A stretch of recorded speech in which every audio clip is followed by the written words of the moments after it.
اعوذ باللہ من الشیطان اللعین الرجیم بسم اللہ الرحمن الرحیم الحمد للہ الذی ہدانا لہذا وما كنا لنہتدی لولا ان ہدانا اللہ لقد جاءت رسل ربنا بالحق الصلاة والسلام علی محبوب رب المغربین والمشرقین جد الحسن والحسین ابی القاسم محمد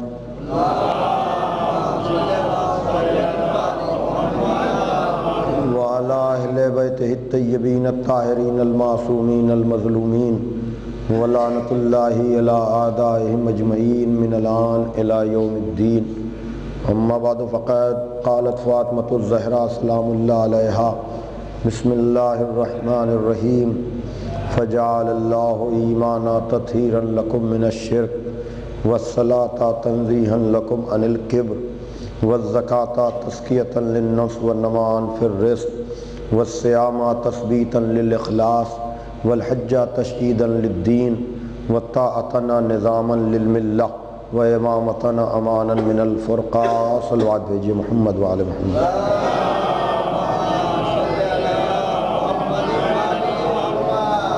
بزرگان محترم و دوستان عزیز، ایمان و عمل صالح کردار آل محمد کی روشنی میں اس حوالے سے آپ حضرات کے سامنے ایک سلسلہ گفتگو جاری ہے، جہاں صدیقہ طاہرہ جناب زہرا صلوات اللہ علیہا ارشاد فرما رہی ہیں کہ اللہ نے ایمان اس لیے قرار دیا تاکہ تم کو شرک کی نجاست سے دور کرے، نماز اس لیے ہے تاکہ تم میں غرور و تکبر نہ رہے، زکوٰۃ اس لیے ہے تاکہ تمہارا نفس پاک ہو اور تمہارے رزق میں برکت ہو، روزہ اس لیے ہے تاکہ تمہارا خلوص ثابت ہو جائے، حج اس لیے ہے تاکہ دین کی مضبوطی کا پتہ چلے، ہماری اطاعت ملت کے نظام کے لیے ہے اور ہماری امامت سے فرقہ بندی کو نجات ہے۔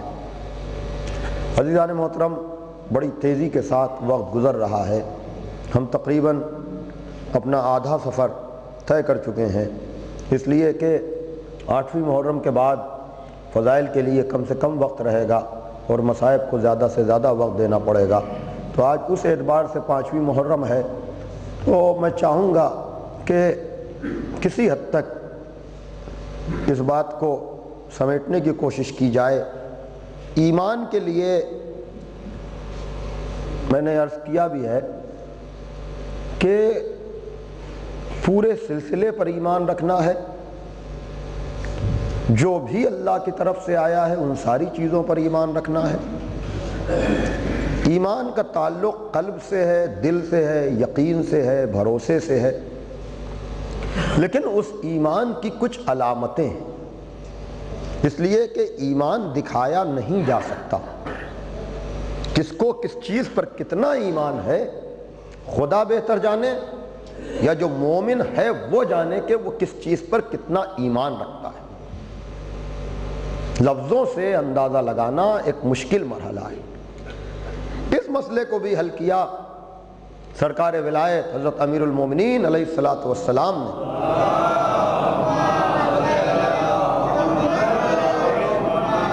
اور جیسا کہ میں نے آپ حضرات کے سامنے عرض کیا کہ میں سہارا لیتا رہتا ہوں نہج البلاغہ سے، پھر ایک مرتبہ متوجہ ہم کریں گے کہ جب ایمان کے لیے سوال کیا گیا امیر المومنین سے، یقیناً ایمان کی ڈیفینیشن، ایمان کی تعریف امیر المومنین سے بہتر کوئی بیان ہی نہیں کر سکتا، اس لیے کہ وہ کل ایمان ہے، وہ مومنوں کا امیر ہے۔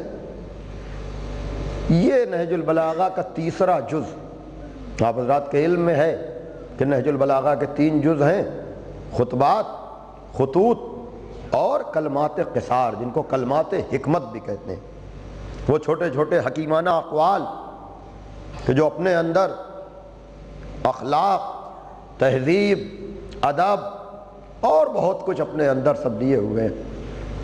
اس میں 30 نمبر کا جو کلمہ ہے، اور میرے اعتبار سے میرے خیال سے کلمات حکمت میں ایک طولانی کلمہ ہے۔ سئل عن الایمان، جب سوال کیا گیا امیر المومنین سے کہ ایمان کیا ہے، تو آپ نے کہا الایمان علی 4 دعائم، ایمان کے 4 ستون ہیں، ایمان کے 4 پلر ہیں، ایمان 4 ارکان پر مشتمل ہے۔ وہ کیا ہے؟ علی الصبر والیقین والعدل والجہاد، کہ اگر مومن آدمی ہے تو اس میں صبر ہوگا، اس میں یقین ہوگا، اس میں عدل ہوگا، اس میں جذبہ جہاد ہوگا۔ تو عزیزان محترم، اب ہم خود اندازہ لگا سکتے ہیں کہ ہم کس منزل پر ایمان کی ہیں۔ ہم میں جذبہ صبر کتنا ہے، ہم میں جذبہ یقین کتنا ہے، ہم میں جذبہ عدل کتنا ہے، ہم میں جذبہ جہاد کتنا ہے۔ اسی سے آدمی سارے مسائل خود بخود حل کر لے گا۔ لیکن پھر کیا کہنا علی کا، دیکھیے وہاں کوئی چیز برائے نام نہیں ہے کہ بتا دیا کہ یہ صبر ہے، جائیے آپ دعوے کرتے رہیے کہ مجھ سے بڑا صابر کون ہے۔ پھر حضرت امیر نے کہا وَالصَّبْرُ مِنْهَا عَلَىٰ أَرْبَعِ شُعُبٍ، اور پھر اس میں سے صبر کی 4 برانچیں، صبر کے 4 شعبے ہیں۔ عَلَى الشَّوْقِ وَالشَّفَقِ وَالزُّهْدِ وَالتَّرَقُّبِ، کہ جس طرح سے دعوی ایمان کافی نہیں ہے، اگر ایمان ہے تو صابر ہو گئے، اگر ایمان ہے تو صاحب یقین ہو گئے، اگر ایمان ہے تو عادل ہو گئے، اگر ایمان ہے تو جذبہ جہاد ہوگا، اسی طرح سے اگر صبر ہے تو تم میں شوق ہوگا، تم میں خوف ہوگا، تم میں زہد ہوگا، تم میں رغبت ہوگی۔ تو اب شوق کس چیز کا، خوف کس چیز سے، دوری کس چیز سے، رغبت کس چیز کی طرف؟ تو پھر سرکار امیر المومنین نے ارشاد فرمایا کہ اگر تمہیں شوق ہو تو جنت کا، توجہ کیجئے گا، خوف ہو تو جہنم سے، دوری ہو تو دنیا سے، رغبت ہو تو موت سے۔ صلوات بھیجئے محمد و آل محمد پر۔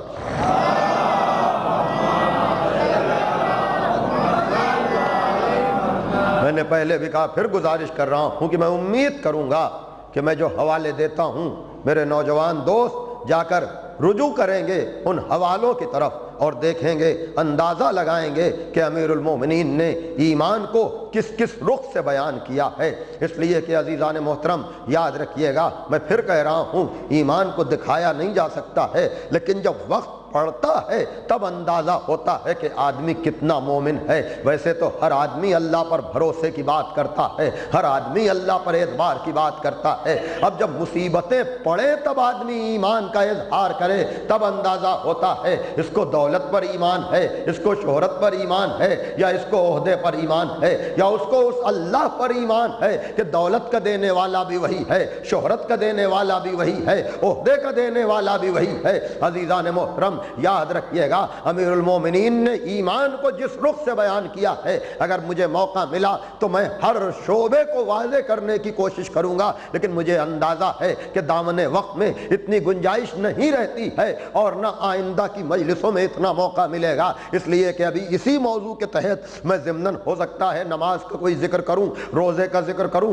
زکوٰۃ اہم مرحلہ ہے اس پر بھی میں آپ کی توجہ مبذول کراؤں گا، اور پھر آخر تک آتے آتے اطاعت کا بھی ذکر ہوگا، امامت کا بھی ذکر ہوگا۔ لیکن آپ ذرا سا دیکھیں کہ صبر کسے کہتے ہیں، عدل کسے کہتے ہیں، یقین کسے کہتے ہیں، جہاد کسے کہتے ہیں۔ تو صبر کے معنی ہم ایک اعتبار سے یہ سوچتے ہیں کہ اگر ہم مجبور ہو گئے، لوگوں نے مجبوری کا نام صبر رکھ لیا ہے، یعنی کوئی آدمی کسی کو معاف کرنے کو تیار نہیں ہے، کسی کو بخشنے کو تیار نہیں ہے، ہر آدمی بدلہ لینے کو تیار ہے، صبر کوئی کرنے کو تیار نہیں ہے۔ اور جب خود دب جائے گا، خود مجبور ہو جائے گا، اب بڑھ بڑھ کر کہے گا ارے صاحب میں نے تو صبر کر لیا۔ توجہ کیجئے گا، یعنی یہ صبر کے ساتھ ظلم ہے کہ صبر حالت اختیار میں کیا جاتا ہے، حالت مجبوری میں نہیں کیا جاتا۔ ہم ائمہ کو تو صابر کہہ سکتے ہیں، لیکن ہم مجبور لوگ اپنے کو کیسے صابر کہہ سکتے ہیں؟ یقیناً وہاں اختیار تھا لیکن دشمن کو معاف کیا جاتا تھا، وہاں طلب دعا کا امکان تھا لیکن پھر بھی دشمن کے خلاف بد دعا نہیں کی جاتی تھی، بتاتے تھے کہ ہے سب کچھ لیکن اللہ کے لیے ہم معاف کرنے کو تیار ہیں۔ ایک صلوات بھیجئے محمد و آل محمد پر۔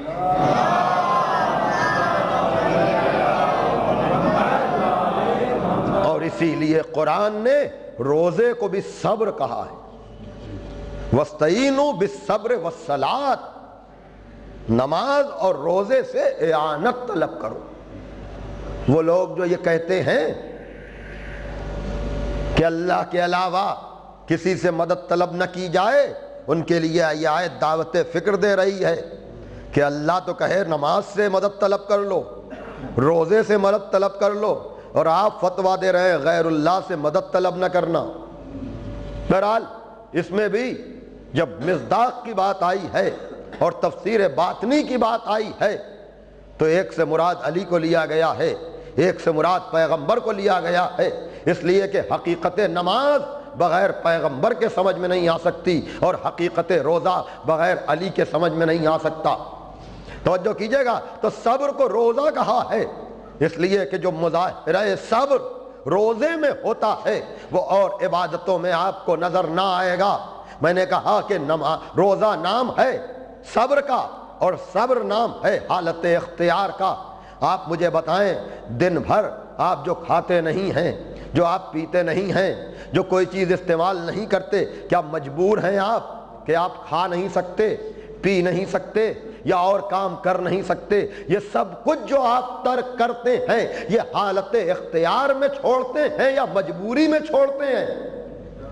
10-12 گھنٹے جتنے گھنٹے کا بھی روزہ ہو، جس وقت آپ جو چیز چاہیں کھا سکتے ہیں، کوئی تلوار لیے کھڑا نہیں رہتا، لیکن آپ حالت اختیار میں حکم خدا کی اطاعت کے لیے کھانا بھی چھوڑ دیتے ہیں، پینا بھی چھوڑ دیتے ہیں۔ تو کیا کھا پی لیں گے تو کیا ہوگا؟ کہا روزہ باطل ہو جائے گا، روزہ ٹوٹ جائے گا۔ تو صبر کا سب سے آخری مرحلہ آپ کو کربلا میں نظر آئے گا۔ یقیناً حسین جب چاہتے کھانا بھی جنت سے منگوا سکتے تھے، پانی بھی منگوا سکتے تھے، لیکن جس طرح سے ہمارے کھانے پینے سے ہمارا روزہ باطل ہو جاتا، اسی طرح سے اگر حسین ان اختیارات کا استعمال کر لیتے تو پھر دین اسلام ہی باطل ہو کر رہ جاتا۔ صلوات بھیجئے محمد و آل محمد پر۔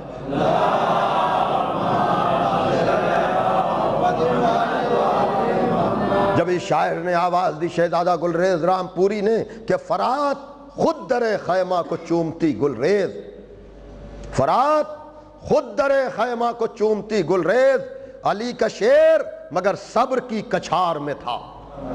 وہ صبر کی منزل تھی، ورنہ حسین جس طرح سے چاہتے، اس لیے کہ قدرت نے یہ چاہا کہ دین کا پیغام درد کی موجوں پر آگے بڑھے۔ توجہ کیجئے گا، اس لیے کہ ہنستا ہوا آدمی اپنی طرف کسی کو متوجہ نہیں کر سکتا، لیکن روتا ہوا آدمی راہ چلتے ہوا کو متوجہ کر لیتا ہے۔ یہ نظام ہدایت ہے، یہ ہدایت کا طریقہ اور سلیقہ ہے۔ اور آج بھی دعوت ایمان کے لیے جو سب سے اچھا طریقہ ہے وہ عزائے حسین کا طریقہ ہے، وہ گریہ بر حسین کا طریقہ ہے، وہ عزاداری سید الشہداء کا طریقہ ہے، جو ہندوؤں کو اپنی طرف متوجہ کر لیتا ہے، عیسائیوں کو اپنی طرف متوجہ کر لیتا ہے، یہودیوں کو اپنی طرف متوجہ کر لیتا ہے۔ اس لیے کہ طاقت ہوتے ہوئے طاقت کا استعمال اگر کوئی کر رہا ہے تو اس کے ساتھ کوئی نہیں جاتا، لیکن اگر طاقت ہوتے ہوئے آدمی طاقت کا استعمال نہ کرے تو یقیناً پورا مجمع اس کے ساتھ ہو لیتا ہے۔ جاننے والے جانتے ہیں حسین کس گھرانے سے تعلق رکھتے ہیں، جاننے والے جانتے ہیں حسین کی قوم کیا ہے، حسین کا قبیلہ کیا ہے۔ شب میں آپ سن رہے تھے، خود رسول جس کے لیے ناکہ بن جائے اگر وہ چاہتا تو کربلا میں کیا نہیں ہو سکتا تھا، لیکن حسین ایمان کے اس بات کے لیے، ایمان کے اظہار کے لیے مسلسل صبر کا مظاہرہ کر رہے تھے اور بتا رہے تھے کہ طاقت ہمارے پاس ہے، قوت ہمارے پاس ہے، اقتدار ہمارے پاس ہے، لیکن اگر خدا یہی چاہتا ہے کہ اس کا پیغام ہدایت صبر کی موجوں پر آگے بڑھے، غم کی موجوں پر آگے بڑھے، تو میں اس طرح سے صبر کو سجاؤں گا، اس طرح سے غم کو سجاؤں گا کہ رہتی دنیا تک۔ توجہ کیجئے گا عزیزان محترم، اس لیے کہ ایمان کیا ہے یہ کربلا والوں کے علاوہ کوئی اور بتا ہی نہیں سکتا۔ اس لیے کہ اچھے موقعوں پر شکر خدا کرنا اور ہے، مصیبت کے وقت، پریشانی کے وقت، اس لیے کہ یہ صبر کا وہ مظاہرہ ہے، اللہ اکبر، یہ صبر کا وہ مظاہرہ ہے کہ جس کا ثبوت آپ کو کربلا کے میدان میں میں بار بار کہہ رہا ہوں کہ میں چاہتا ہوں کہ دوستوں تک پیغام کربلا پہنچے، اس لیے کہ ایمان ایک نظر آنے والی چیز نہیں ہے۔ میں عرض کر رہا ہوں بار بار کہ اس کو صبر ہی کے ذریعے سے آپ سمجھ سکتے ہیں، اور صبر بہترین ذریعہ ہے ایمان کے اظہار کا۔ کیوں؟ اس لیے کہ چاہے علی ہو، چاہے حسن ہو، چاہے جناب زینب ہو، ان سب نے بتایا ہے کہ مجبور نہ سمجھنا۔ اور یہ یاد رکھیے گا یہ بات کہ اہل بیت مظلوم بہت بڑے ہیں، مجبور ایک سیکنڈ کے لیے نہیں ہے۔ اس فرق کو ملاحظہ فرمائیں، اور یقیناً مظاہرہ صبر مظلوم کر سکتا ہے، مجبور نہیں کر سکتا۔ اور پھر مظلوم کا ساتھی خدا ہے، اور اس کا مظاہرہ میں اس منزل تک آپ کو لے کر اس لیے آیا کہ کل شب میں بھی میں نے جناب اون و محمد سے پہلے جناب زینب کا ذکر کیا۔ پھر ایک مرتبہ میں آپ کو، یقیناً ایک مشکل مرحلہ ہے میرے لیے، لیکن بعض شخصیتیں اسلام میں ایسی ہیں کہ جن کے فضائل میں بھی مصائب ہی مصائب ہیں۔ غازی کا جشن کیسے پڑھا جائے گا؟ اس لیے کہ فوراً کربلا سامنے آ جاتی ہے۔ جناب زینب کی اہمیت کیسے بیان کی جائے؟ فوراً کربلا سامنے آ جاتی ہے۔ لیکن صبر کے ذریعے سے جیسا ایمان کا اظہار جناب زینب نے کیا، کسی اور نے نہیں کیا۔ شاید 11ویں محرم کو میں 2-4 جملے خطبے کے پڑھوں، لیکن اس وقت یہاں پر شام کے خطبے سے ایک جملہ لے کر اپنی بات کو واضح کرنا چاہوں گا، اور یہ وہ جملہ ہے کہ جب میں شام میں پڑھ رہا تھا، ویسے تو طالب علمی کا دور کبھی ختم ہی نہیں ہوتا ہے، ابھی بھی کچھ نہ کچھ استفادہ بزرگوں سے، اساتذہ سے، کتابوں کے ذریعے سے، لیکن جو جملہ میں پڑھنے جا رہا ہوں اکثر مجلسیں اگر وہاں زائرین کے درمیان میں پڑھتا تھا تو وہی جملہ رہتا تھا کہ جناب زینب نے کہا واللہ لا تمحو ذکرنا ولا تمیت وحینا، اے یزید تو میرے ذکر کو مٹا نہیں سکتا، تو سلسلہ وحی کو ختم نہیں کر سکتا۔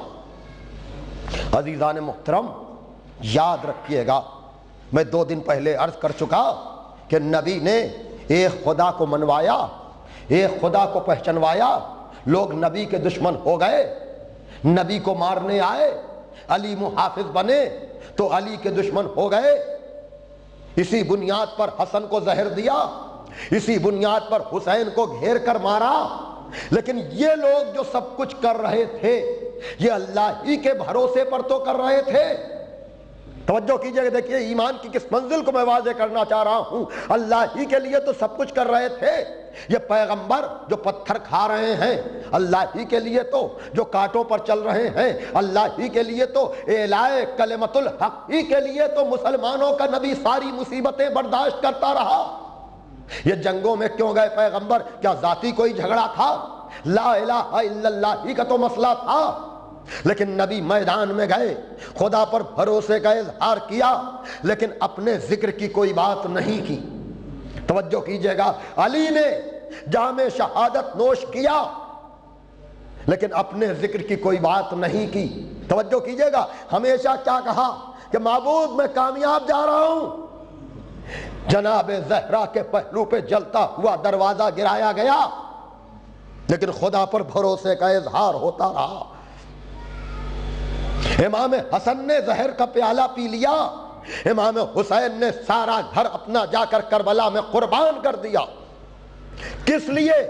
اللہ ہی کے لیے، تو اس لیے کہ حسین اس ذات کا نام ہے جو دعائے عرفہ میں آواز دیتا ہے کہ معبود جسے تو مل گیا اگر اسے زمانہ نہیں ملا تو اس نے کھویا کیا؟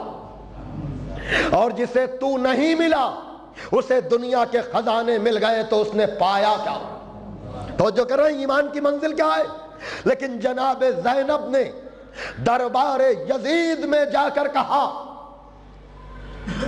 وہاں پورا خطبہ آپ دیکھ لیں، اپنا تعارف کرانے میں گزر رہا ہے وقت، خدا کی بات نہیں ہے، اپنے اوپر فوکس کیا جا رہا ہے، اور یہ اس کا جسٹ ہے کہ یزید تو میرے ذکر کو مٹا نہیں سکتا۔ بھائی توجہ کیجئے گا، میں کہوں گا بی بی یہ آپ کیا کہہ رہی ہیں؟ یہ دعویٰ نبی نے کیوں نہ کیا؟ علی نے کیوں نہ کیا؟ حسن و حسین نے کیوں نہ کیا؟ یہ آپ کیا کہہ رہی ہیں؟ کہ یہی تو بھروسے کی منزل ہے، اس لیے کہ اگر یہ دعویٰ مدینے میں ہوتا تو دنیا یہ سوچتی کہ رشتہ داروں کے بھروسے پر، اگر مکے میں یہ دعویٰ ہوتا تو اقربا کے بھروسے پر، اگر کوفے میں دعویٰ ہوتا تو چاہنے والوں کے بھروسے پر، اگر کربلا میں یہ دعویٰ ہوتا تو انصار کے بھروسے پر، کہ میں ایک مظلوم شہزادی، ایک ستم دیدہ بہن، ایک مظلوم بیٹی جس کا سب کچھ بظاہر لٹ چکا۔ بھائی توجہ کیجئے گا، لیکن جب عمل خالص ہوتا ہے تو آدمی لوگوں پر نہیں خدا پر بھروسہ کرتا ہے۔ توجہ کیجئے گا میں کس منزل پر لے آیا، ایمان کے مظاہرے کا اس سے بہتر اور کوئی موقع آپ کو نظر نہ آئے گا۔ شہزادی کہہ رہی ہیں میرے ذکر کو مٹا نہیں سکتا یزید، یہ تیری غلط فہمی ہے۔ کیوں؟ اس لیے کہ خدا کہہ رہا ہے حل جزاء الاحسان الا الاحسان، احسان کا بدلہ احسان کے علاوہ کچھ نہیں ہے۔ میرے نانا نے پرچم توحید بلند کیا، میری ماں نے حق کا پرچم بلند کیا، میرے بابا نے پرچم لا الہ بلند کیا، میرے بھائی حسن نے پیغام توحید دیا، میرے بھائی حسین نے اپنے خون سے کربلا میں لا الہ لکھا، اور ہم اب تک بغیر شکوہ کیے ہوئے کوفے سے گزر کر دربار شام میں آ گئے، خدا سے کوئی شکوہ نہ کیا، یعنی ہم نے اپنی ذمہ داری پوری کر دی۔ توجہ کیجئے گا، تو جب ہم نے اپنی ذمہ داری بندہ ہوتے ہوئے پوری کی تو خدا بھی ہم سے زیادہ، توجہ کیجئے گا، اس نے کہا ہے فَاذْكُرُونِي وَاذْكُرْكُمْ، تم میرا ذکر کرو میں تمہارا ذکر کروں گا۔ تو جب میرے نانا نے ذکر کیا، میری ماں نے ذکر کیا، میرے بابا نے ذکر کیا، میرے دونوں بھائیوں نے ذکر کیا، اور ہم اب تک ذکر کرتے ہوئے آئے ہیں، تو یزید اس خام خیالی میں نہ رہے، اگر خدا موجود ہے تو قیامت تک میرا ذکر بھی موجود رہے گا۔ توجہ کیجئے گا، اور یہی وجہ ہے کہ وہ شام جہاں یزید تخت پر بیٹھا ہوا تھا، آج آپ شام جائیں گے یزید کی قبر کا پتہ نہ چلے گا، لیکن زینب کا روضہ اپنے وجود کو ثابت کر رہا ہے۔ صلوات بھیجئے محمد و آل محمد پر۔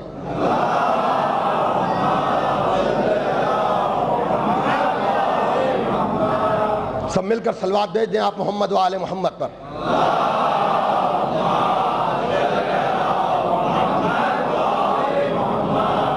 جیسی بیوی کا نام ہے زینب، امامت جس سے مشورے لے، امامت جس کے لیے کہے انتی عالمۃ غیر معلمہ، میری پھوپھی آپ عالمہ غیر معلمہ ہیں، اور دنیا سمجھ لے، دنیا جان لے، ہمارے نظریے کو سمجھ لے۔ بھائی جناب عباس کا مرتبہ کتنا ہے؟ ایک پیغام دے رہا ہوں، تبلیغ کا رخ ہے، عقیدے کی منزل ہے، جہاں تک میری آواز جا رہی ہے، اور میں گزارش بھی کروں گا کہ جو لوگ جہاں سے بھی میری آواز سن رہے ہوں، اگر ان کو میری گفتگو پر کسی طرح کا کوئی بھی کنفیوژن ہو تو میں بستی میں موجود ہوں، مجھ سے رابطہ کر سکتے ہیں، مجھ سے پوچھ سکتے ہیں، مجھ سے سوال کر سکتے ہیں۔ اس لیے کہ یہ مہینہ حق کی طرف آنے کا بہترین مہینہ ہے، حق کی طرف، اور حق سوائے حسین کے اور کہیں نہیں ہے۔ یہی وجہ ہے کہ اور لوگوں کی تاریخیں آتی ہیں وفات کی یا شہادت کی، گزر جاتی ہیں پتہ بھی نہیں چلتا، لیکن کیا اثر ہے خون مظلوم میں کہ دنیا پوری غمزدہ ہو جاتی ہے بنام حسین۔ ہر طرف سے پیغام آنے لگتے ہیں تو ہر آدمی اس موقع کو غنیمت جانے، توجہ کیجئے گا، اس موقع کو غنیمت جانے کہ مظلوم کے نام پر چلو حق کی طرف چلیں، مظلوم کے نام پر حق کی طرف چلیں۔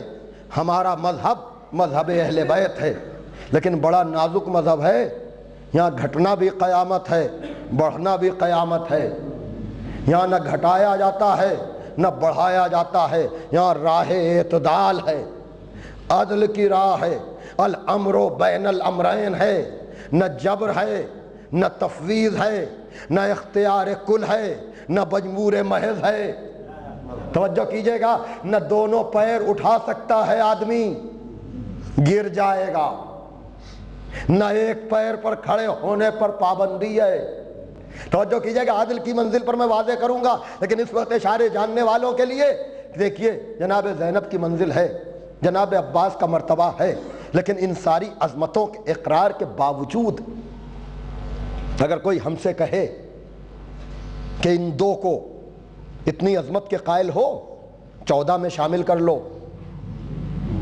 بھائی توجہ کیجئے گا میں کیا کہہ رہا ہوں، سارے کرم ان کے ذریعے سے، ساری عطا ان کے ذریعے سے، لیکن ہمارے مذہب کی حساسیت دیکھو کہ اگر کوئی کہے کہ بھائی 14 میں ان کو شامل کر لو تو ہم کہیں گے نہیں 14 تو الگ ہیں۔ بھائی توجہ کیجئے میں کیا کہنا چاہ رہا ہوں، وہ لوگ جو اہل بیت میں آیہ تطہیر میں ایسوں ویسوں کو داخل کرنے کی بات کرتے ہیں، ہماری حساسیت تو دیکھیں کہ جب 14 میں ہم ان دو عظیم ہستیوں کو نہیں لا سکتے تو کسی ایسے ویسے کو کیسے لائیں گے؟ سوچئے سوچئے میں جو بات کہنا چاہ رہا ہوں، اس لیے کہ منصوص من اللہ ہونا اور ہے اور کردار کے اعتبار سے اپنی عصمت کا مظاہرہ کرنا اور ہے۔ وہ 14 ہیں جو 12 امام ہیں، جناب زہرا ہیں، پیغمبر اسلام ہیں، لیکن بہرحال جناب زینب محافظ امامت کا نام ہے۔ کیوں؟ اس لیے کہ قرآن تیرا سورہ کوثر بھی ضبط پہ تھا، قرآن تیرا سورہ کوثر بھی ضبط پہ تھا، زینب اٹھا کے لائی ہے جلتے خیام سے، توجہ کیجئے گا عزیزان محترم، قرآن تیرا سورہ کوثر بھی ضبط پہ تھا، زینب اٹھا کے لائی ہے جلتے خیام سے، اس لیے کہ بار امامت یا بار ہدایت کربلا کے میدان میں اللہ اکبر سید سجاد کے اوپر تھا، اسی لیے مرض کی کیفیت طاری ہو گئی۔ خداوند عالم اپنے سلسلے ہدایت کو جس طرح سے چاہے باقی رکھے، لیکن آپ ذرا ملاحظہ فرما لیں کہ منزل امامت کیا ہے، منزل ولایت کیا ہے، ایمان کی منزل کیا ہے۔ میں ایک جملہ وضاحت کے لیے کہہ دوں کہ ہمارے یہاں ایمان سے مراد خلاصہ اگر ہوتا ہے تو لا الہ الا اللہ محمد الرسول اللہ علی ولی اللہ۔ یہاں ولایت کی منزل رسول پر رکتی نہیں ہے، علی بھی ولی ہیں، حسن بھی ولی ہیں، حسین بھی ولی ہیں، اور ایک کا ماننا کافی نہیں ہے جب تک دوسرے کو نہ مانا جائے، اس لیے کہ کسی کو بھی ماننے کے لیے اگر خدا کو آپ مانتے ہیں تو خدا کے کہنے سے رسول کو ماننا پڑے گا، اگر آپ کمپلیٹ طور پر رسول کو مانتے ہیں تو رسول کے کہنے سے علی کو ماننا پڑے گا، اگر آپ علی کو مانتے ہیں تو مکمل جب ہوگا جب آپ علی کے کہنے سے حسن کو مانیں، حسن کا ماننا اس وقت مکمل ہوگا جب حسن کے کہنے سے حسین کو مانیں، یعنی جب تک آخری سینٹنس آپ نہ مانیں گے نبی کا اس وقت تک نبی کا ماننا مکمل۔ توجہ کیجئے گا، تو یہ سلسلہ آتا ہے، شاید یہی وجہ ہے دیکھیے کچھ مسائل ہیں میرے اپنے، میں جن کو حل کرنا چاہتا ہوں۔ میں نے 2 دن پہلے کہا تھا کہ کیا علی اکبر کو پتہ نہیں تھا کل یا پرسوں کی مجلس میں کہ خیمے میں پانی نہیں ہے؟ کیوں مانگ رہے ہیں پانی؟ کیا کوئی جوان بیٹا اپنے باپ کا دل دکھائے گا؟ توجہ کیجئے گا، بالکل اسی طرح سے میں آپ سے پوچھ رہا ہوں، میں آپ سے سوال کر رہا ہوں کہ کیا علی کی بیٹی درس قرآن دینے والی عالمہ غیر معلمہ، کوفے میں لہجہ علی میں خطاب کرنے والی، کیا کربلا میں اتنا مسئلہ نہیں جانتی کہ خیموں سے باہر نکلنا ہے، اندر جلنا نہیں ہے؟ بھائی توجہ کیجئے گا، میں کیا عرض کرنا چاہ رہا ہوں۔ میں کہوں گا بی بی آپ مسئلہ امام سے کیوں پوچھ رہی ہیں؟ کہ عظمت ولایت سمجھانے کے لیے ایسا نہیں ہے، بھائی توجہ کیجئے گا، ایسا نہیں ہے کہ میں اس سے پہلے خیمے سے باہر نکلی نہ ہوں، میں لاش علی اکبر تک گئی ہوں اور موقع پر میں نے پردے کو الٹا ہے، بھائی کو سوار بھی کیا ہے، لیکن سمجھو کہ جب شہادت سے پہلے میں تلے زینبیہ پر گئی ہوں اور میں نے فریاد کی ہے، تو چونکہ ایک امام نے حکم دے دیا کہ زینب خیمے میں چلی جاؤ، تو چونکہ ایک امام نے حکم دیا ہے خیمے میں جانے کا، جب تک دوسرے امام کی اجازت نہ ہو جائے تو جو فرما رہے ہیں کیوں؟ اس لیے کہ یاد رکھیے گا، میں ذرا سا اشارے کر سکتا ہوں، اس لیے کہ امامت کی منزل کیا ہے اس کو زہرا نے بھی پہچانوایا ہے۔ زہرا محافظ ولایت بنی ہے، ہم اور آپ سمجھ نہیں سکتے،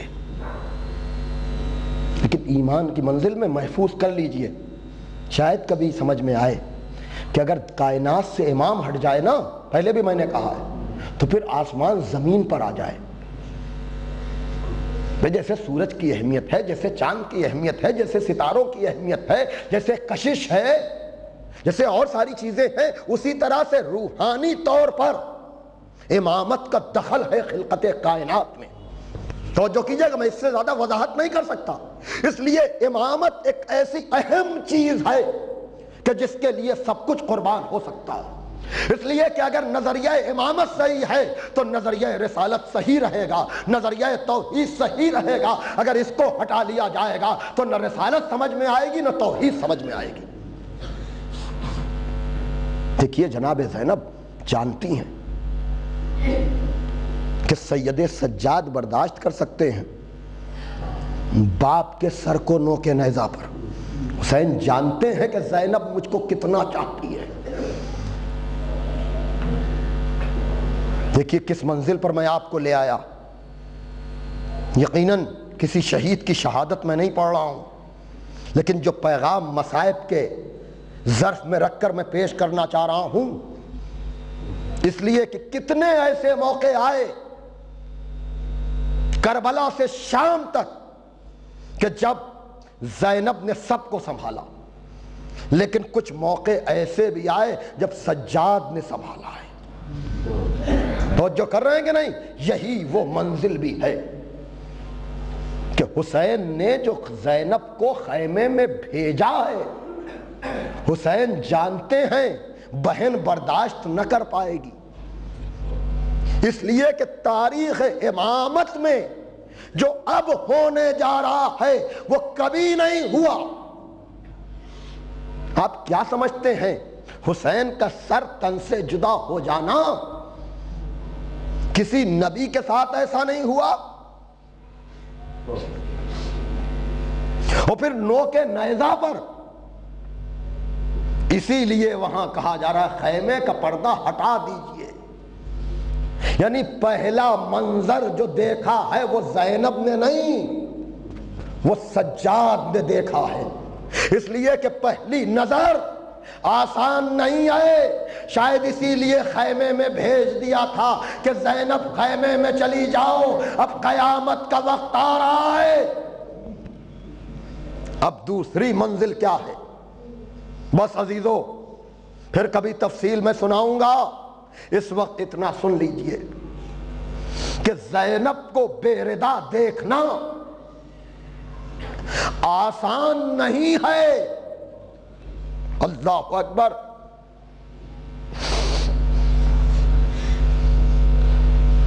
سیدہ کی شہادت کے بعد جملے یہ ہیں کہ رات کی تاریکی میں بیٹیاں ماں کی قبر پر جاتی تھیں اور چراغ کو گل کر دیا جاتا تھا۔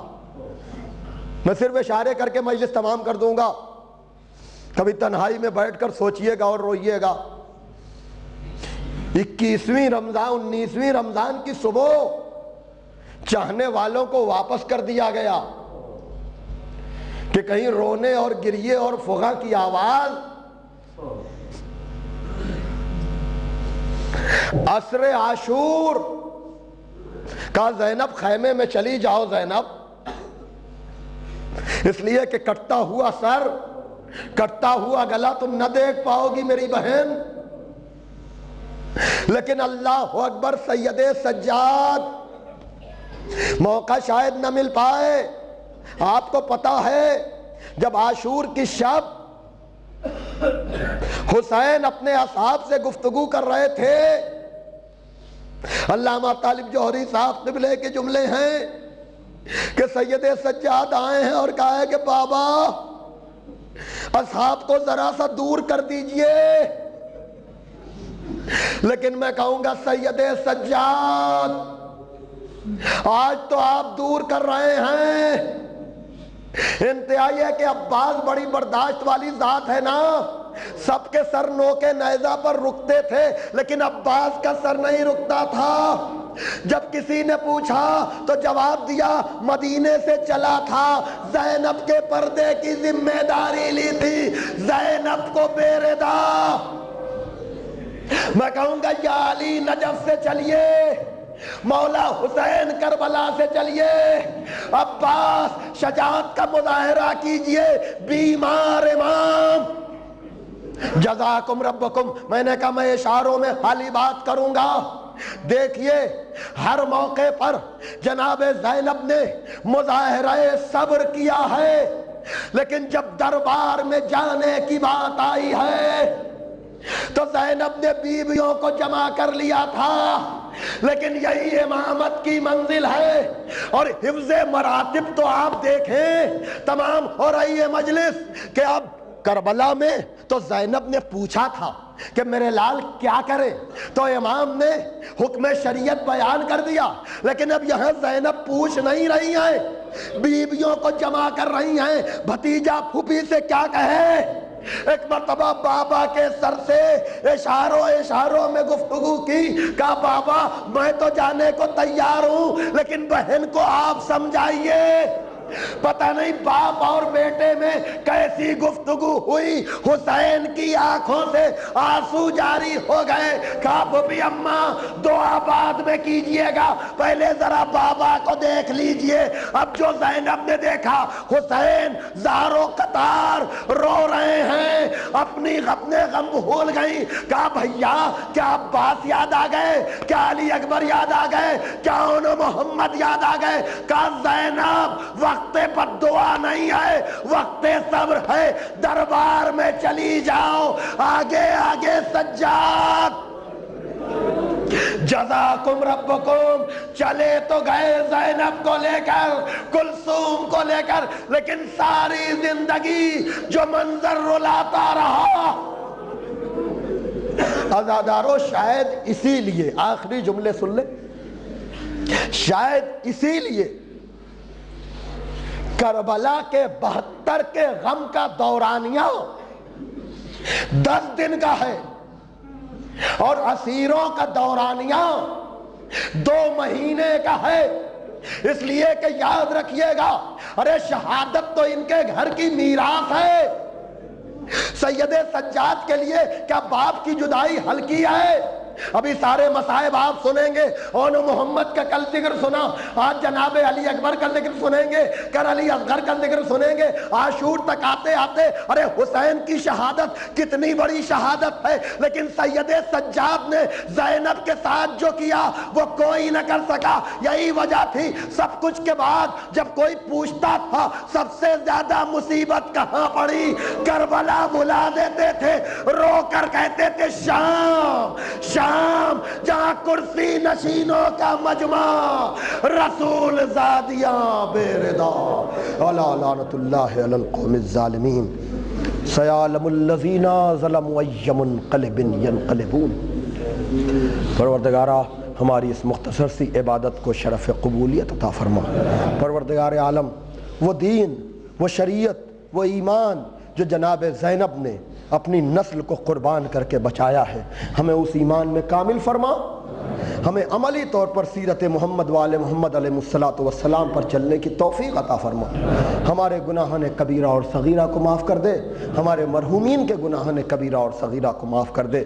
پروردگارہ, منتقم خون حسین جو پردے میں خون کے آنسو رو رہا ہے, جس کے پہلو میں تلوار تو ہے لیکن اٹھ نہیں سکتی, یقیناً جب وہ یہ مصائب سنتا ہوگا, زینب بے ردا, ام کلثوم بے ردا, سجاد بیمار آگے آگے, تو اس کے غم میں اضافہ ہو جاتا ہوگا.